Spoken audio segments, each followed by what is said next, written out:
Okay, so just a little bit of background initially on what we're talking about. We want to make sure we make some clarifications about what perimenopause is versus what menopause is and what that means from an experience standpoint. So perimenopause is the time around when your hormones start to shift in your reproductive system, and you may start to experience some symptoms, which we'll be going over.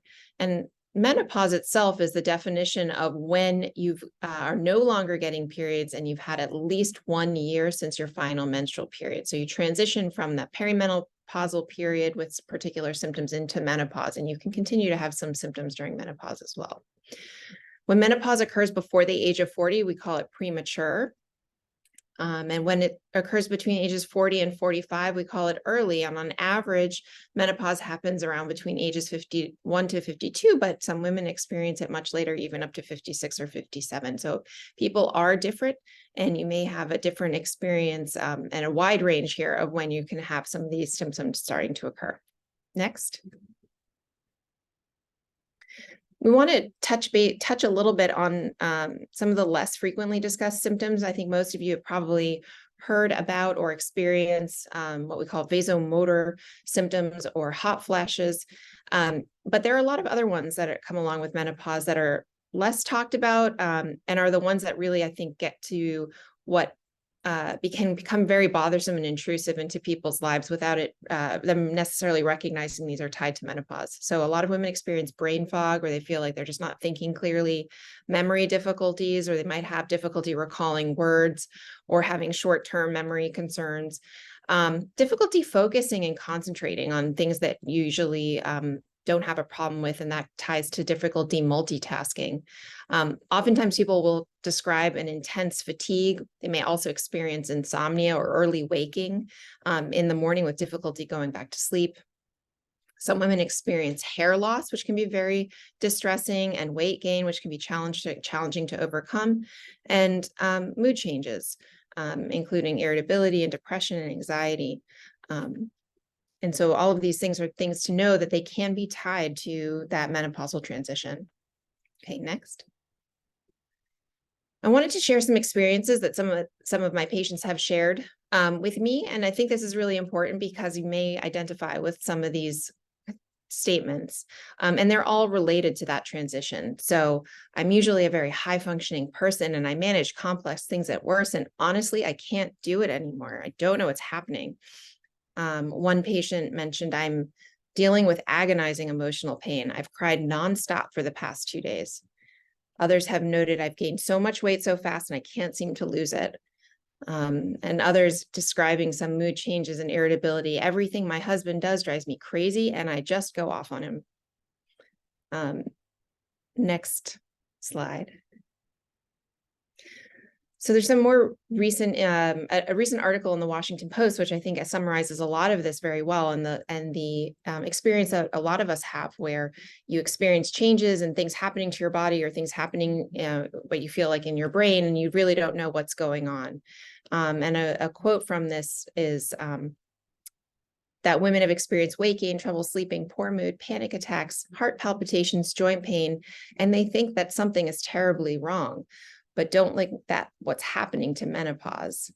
And unfortunately, we're in a situation in general where both women and clinicians don't always know what's going on during that stage, or may not recognize that these issues as being related to menopause.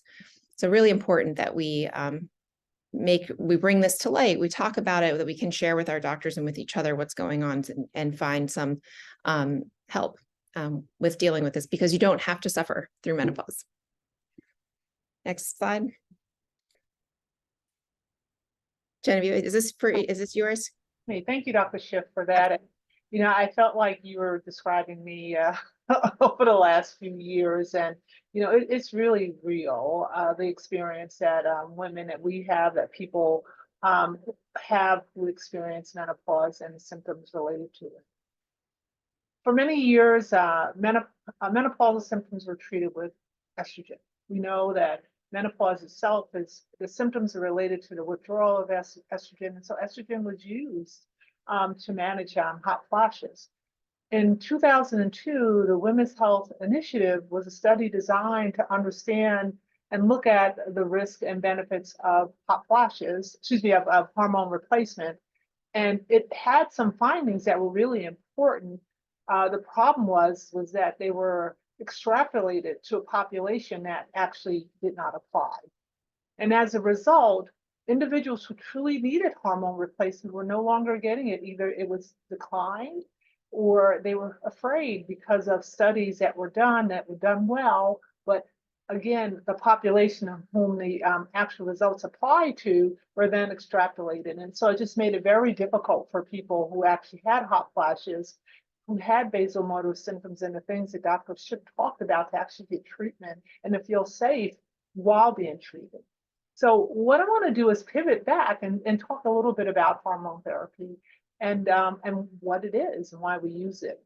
So when we talk about hormonal therapy, we really talk about menopausal hormonal therapy, because hormone therapy could be a range of things.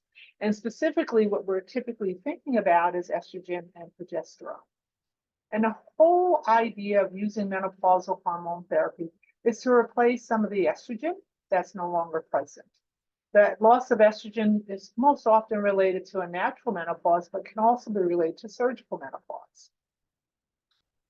That estrogen, and not at high doses, not at the doses that you typically have when you're having a normal menstrual cycle, low doses, actually are very effective to mitigating moderate to severe vasomotor symptoms. And those are what we typically think about as bothersome. So if you have a hot flash and it's not disruptive, you don't need treatment. But if you have hot flashes that are waking you up at night, that are causing you distress, those are hot flashes that we recommend treatment. So there are different types of ways that hormones can be delivered. Again, we talk about estrogen. Estrogen therapy can be delivered as an oral agent, that means a pill. It can be delivered vaginally so that you get local vaginal estrogen, because the vagina is one area that's affected by the loss of estrogen. It can be transdermal. And what do we mean by transdermal? It's a patch. It could also be a spray, or it can be a sublingual meaning under the tongue pill. And these are ways to deliver estrogen. Estrogen and progesterone therapy is the combination. And we'll talk a little bit about, when you need the combination. And then there is a combination of estrogen and an estrogen antagonist. So that means it's kind of the yin and the yang of estrogen. So you have the good parts, and then estrogen is being prohibited from doing some of the negative things. And an example of that is Duovay, so that the estrogen will help the bones, but it won't cause some of the changes in the breast. And so that is like a great treatment. It also doesn't cause the hot flashes. Next. Now, when we talk about hormonal therapy, not everyone is a good candidate. So who's a good candidate? People who are less than 60 and who've been menopausal for less than 10 years. If you're having bothersome hot flashes, so the idea, if it doesn't bother you, there's no need to fix it. That you don't have any contraindications, basically meaning situations that may be harmful if you use estrogen, and we'll talk a little bit about that. You don't have a significant increase for a cardiovascular disease or breast cancer. If you no longer have your uterus, you only need estrogen. If you have your uterus, you need both estrogen and progesterone. And that is because without progesterone, you put yourself at risk for developing uterine cancer.